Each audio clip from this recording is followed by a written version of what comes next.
यहाँ पे आशा उषा कार्यकर्ताओं का कार्यक्रम रखा गया, सम्मेलन रखा गया है। तो यहाँ पे आप लोग की क्या क्या कुछ मांगे हैं जिसको लेके आप यहाँ पे आए हैं?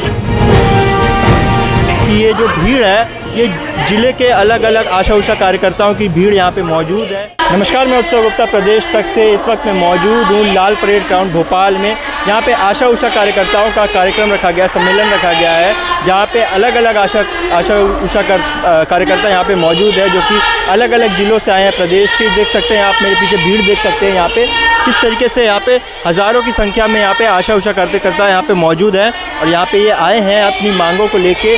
और यहाँ पे मुख्यमंत्री शिवराज सिंह चौहान भी यहाँ पे इनको संबोधित करने वाले हैं और यहाँ पे इनकी मांगों को यहाँ पे रखा जाएगा, जहाँ पे 2000 तक की वेतन जो दी जा रही है उसको बढ़ाने की जो मांग है। आइए यहाँ पे आशा उषा कार्यकर्ता हैं, इनसे भी बातचीत करते हैं और इनसे इनकी मांगों के बारे में जानते हैं।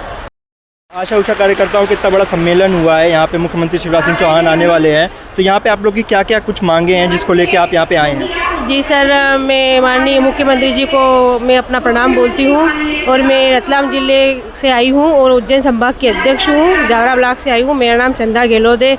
मैं माननीय मुख्यमंत्री जी के यहाँ सभी जिलों की यानी 52 जिलों की जो आशा कार्यकर्ता हमारी सभी बहनें आई हुई हैं दूर दूर से, तो वो बड़ी उम्मीद लेके आई हैं यहाँ पे। तो हम लोग हमें निराशा ना की जाए, बस ये उम्मीद करते हैं। और हमारी 2 मांगे तो बहुत ही महत्वपूर्ण है, समान वेतन समान काम, क्योंकि हम लोगों को अलग अलग विभागों में काम बांट दिए जाते हैं और हम लोग नहीं करते हैं तो हमारे बड़े बड़े कर्मचारी हम लोगों को धमकियाँ दिए जाते हैं। और माननीय मुख्यमंत्री जी से निवेदन करते हैं कि इस तरह की धमकियाँ ना दी जाए हम लोगों को जब तक आप समान वेतन नहीं दोगे तब तक हमें सम्मान भी नहीं मिलेगा। हम कोरोना काल में भी हम लोगों ने अपनी महत्वपूर्ण भूमिका निभाई थी।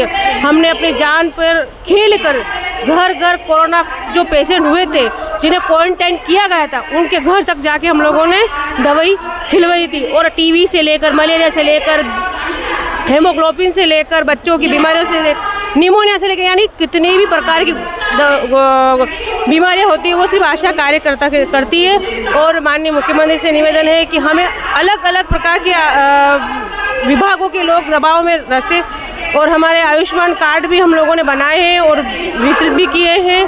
तो मैं माननीय मुख्यमंत्री से निवेदन करती हूँ कि हम लोगों का 10,000 मानदेय फिक्स किया जाए, तो समान वेतन मिलेगा तो समान मान भी मिलेगा हम लोगों को। जिस तरीके से अभी आप लोगों को 2000 रुपये महीना वेतन मिला जाता है और ये सब बताया कि आपने अलग अलग कार्यकर्ताओं को अलग अलग वेतन दिया जाता है, तो अभी आप लोग की ये मांग है कि आप लोगों की वेतन भी बढ़ाई जाए?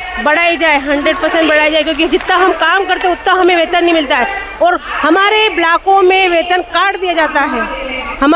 जैसे हम लोगों ने 3000 का काम किया, हमारे मात्र 1000 रुपये आते। अब आप बताइए हम घर कैसे चलाएं? मुख्यमंत्री जी आप ही बताइए, आपकी रीढ़ की हड्डी है। आपके जितने भी राष्ट्रीय कार्यक्रम आते हैं मुख्यमंत्री जी संबंधित या स्वास्थ्य संबंधित या कौन से भी, हम अपनी ज़मीनी स्तर पे कार्य करते हैं। जितने भी आपके राष्ट्रीय कार्यक्रम आते हैं तो हम मतलब बिना मेहनत किए कोई काम नहीं होता है, हमें बिना हर काम लगन से करते हैं। तो माननीय मुख्यमंत्री से निवेदन है कि 2000 रुपये में घर नहीं चलेगा हमारा, अब तो आपको सोचना ही पड़ेगा।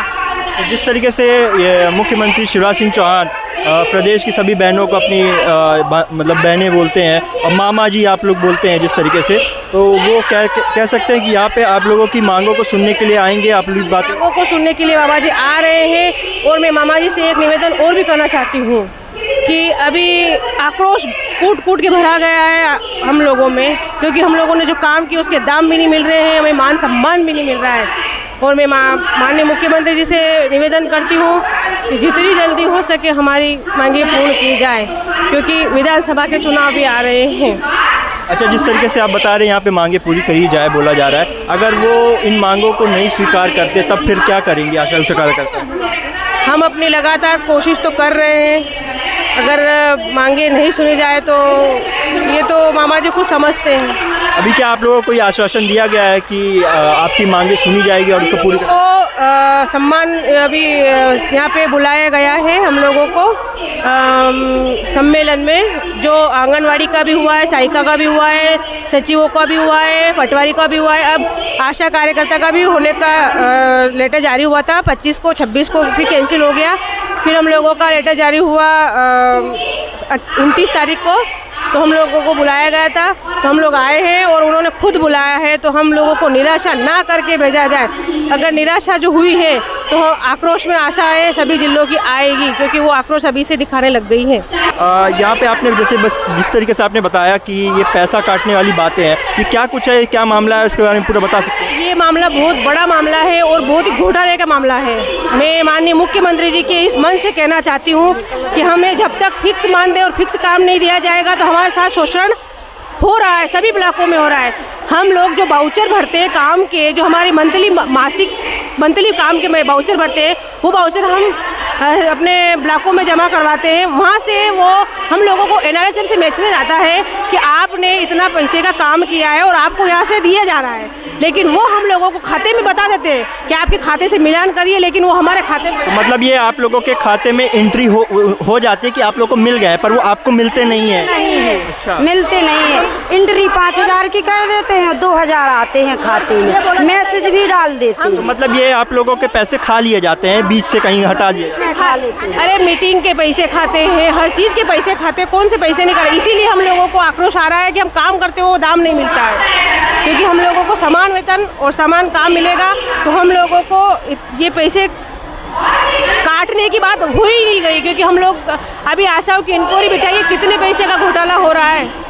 सभी राज्यों की बात तो छोड़ो, अपने मध्य प्रदेश के 52 जिलों में देख लीजिए आप, क्योंकि आशाओं के पैसे अति से अति कट रहे हैं। हम लोगों का बाउचर मान लीजिए 6,000 का बनता है और वो भोपाल से जारी भी हो जाता है कि आपके पैसे में खाते में आ चुके हैं, लेकिन वो लोग चढ़ा के देते थे यहाँ भोपाल के लिए, भोपाल से पैसे भी आते, लेकिन वहाँ पैसे कट जाते हैं। और इस चीज़ की आप लोगों ने कभी इसके पहले शिकायत की थी क्या? मैंने अपने ज़िले पे DCM साहब से शिकायत की, तो वो बोलते हैं कि आपकी एक्टिविटी में पैसे नहीं चढ़े हैं, अभी इस एक्टिविटी में पैसे नहीं चढ़े हैं। तो माननीय मुख्यमंत्री जी से यही निवेदन है कि इस तरह से हम लोगों का शोषण हो रहा है, तो हमारा फिक्स मानदेय फिक्स काम बता दिया जाए तो हम लोगों का शोषण नहीं होगा। क्योंकि हम लोग जिस चीज़ से गुजर रहे हैं, शायद ही कोई कर्मचारी स्वास्थ्य विभाग का गुजरता होगा, क्योंकि हम NM का से लेकर CHO जो मैडम है हमारी, उन सब का काम हम लोग करते हैं। आप लोग जिस तरीके से बताया कि कोरोना टाइम पे भी आप लोगों ने काम किया है, तो उस समय भी आप लोगों के साथ पैसों को लेकर कुछ बातचीत हुई थी, उसमें कुछ गड़बड़ी आई थी सामने? जी हाँ, कोरोना काल में मुख्यमंत्री जी ने घोषणा की थी कि प्रत्येक स्वास्थ्य कर्मी को, चाहे वो संविदा का हो चाहे वो स्वास्थ्य से संबंधित हो, उसको मैं 10,000 रुपये दूँगा, लेकिन हम लोगों तक पैसे नहीं आए हैं। वो 10,000 रुपये हम लोगों के लिए आए। और मैं चंदा गहलोत उज्जैन संभाग की अध्यक्ष, मैंने चेक पोस्ट पे 1 साल से ड्यूटी दी है। कोरोना काल में नाइट ड्यूटी भी दी है मैंने, लेकिन हम लोगों को सिर्फ मात्र 2,000 रुपये में ही समझाया दिया गया है। मतलब आप लोगों ने ओवर टाइम भी काम किया है, पर उसका भी आप लोगों को कोई मानदेय नहीं आया, कोई कुछ नहीं हुआ, सिर्फ हमारे साथ शोषण हुआ है, शोषण। तो यहाँ पे देख सकते हैं कि ये आशा उषा कार्यकर्ताएं हैं जो ये बता रहे हैं कि कोरोना टाइम पे भी इन लोगों ने काम किया है, ओवर टाइम काम किया, अपने जान में खेल के काम किया है। यहाँ पे अलग अलग तबके के लोग हैं, यहाँ पे अलग अलग महिलाएं हैं जो कि अपना घर चलाती हैं इसी कार्यों से।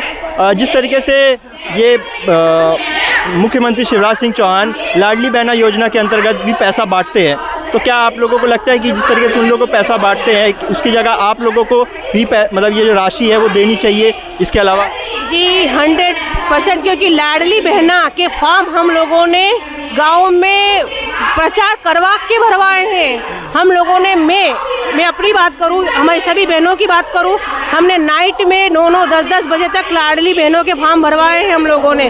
तो हम तो पात्रता होंगे ही सही, और करना तो उनको अनिवार्य ही होगा, क्योंकि उन्होंने कर भी दिए हम लोगों को। कुछ आशा बहनें बची हुई है जो वो पात्रता के कुछ कारणवश नहीं आ रही होगी, लेकिन अब आ जाएगी। तो ये जैसे नियमितीकरण के लिए भी बात करते हैं कि नियमितीकरण भी नहीं हो रहा है, जैसे बताते हैं कि आप लोगों को नियमितीकरण नहीं दिया जाता है, उस पर क्या कहना है? जी नियमितीकरण 2006 से हमारी नियुक्ति हुई थी गांव की बहू के एक रूप में, और हम लोगों ने 2006 से हम लोग अभी तक लड़ रहे हैं कि हमारी नियमितीकरण की जाए, लेकिन अभी तक हमारी कोई नियमितीकरण नहीं की जा रही है। और मैं माननीय मुख्यमंत्री जी से ये कहना चाहती हूँ कि गंभीरता लीजिए सर, हमारे काम पे हम कितना काम करते हैं। आपके मुख्यमंत्री जी से लेकर प्रधानमंत्री जी के सभी राष्ट्रीय कार्यक्रम हर आशा करवाती है, हर, चाहे वो स्वास्थ्य विभाग के राष्ट्रीय कार्यक्रम हो, चाहे वो महिला बाल विकास के राष्ट्रीय कार्यक्रम हो, सारे के सारे काम हम करते हैं, वो श्रेय कोई और ले जाता है। काम हम करते हैं, श्रेय कोई और ले जाता है हमारा, उससे हमारा मन दुखी है। तो देख सकते हैं यहाँ पे जिस तरीके से आशा उषा कार्यकर्ताएं हैं जो कि यहाँ पे बोल रही हैं कि नियमितीकरण को लेके भी यहाँ पे बात है, जो 2006 से बात चल रही है। और यहाँ पे देख सकते हैं कि ये जो भीड़ है, ये ज़िले के अलग अलग आशा उषा कार्यकर्ताओं की भीड़ यहाँ पे मौजूद है, जो कि देख सकते हैं हज़ारों में संख्या है। आने वाले समय में चुनाव भी है, जहाँ पे ये आशा उषा कार्यकर्ताओं की मांगों को लेके भी मुख्यमंत्री शिवराज सिंह चौहान यहाँ पे मंच में आने वाले हैं। इसके पहले बताया गया था कि ये कार्यक्रम में मुख्यमंत्री शिवराज सिंह चौहान का आना स्थगित हो गया था, पर अभी ये बताया जा रहा है कि वो जल्द से जल्द यहाँ पे पहुँचने वाले हैं और आशा उषा कार्यकर्ताओं को यहाँ पे संबोधित करेंगे और यहाँ पे इनकी मांगों को यहाँ पे सुनी जाएगी और यहाँ पे इनकी जितनी भी मांगें उसको पूरी की जाएगी।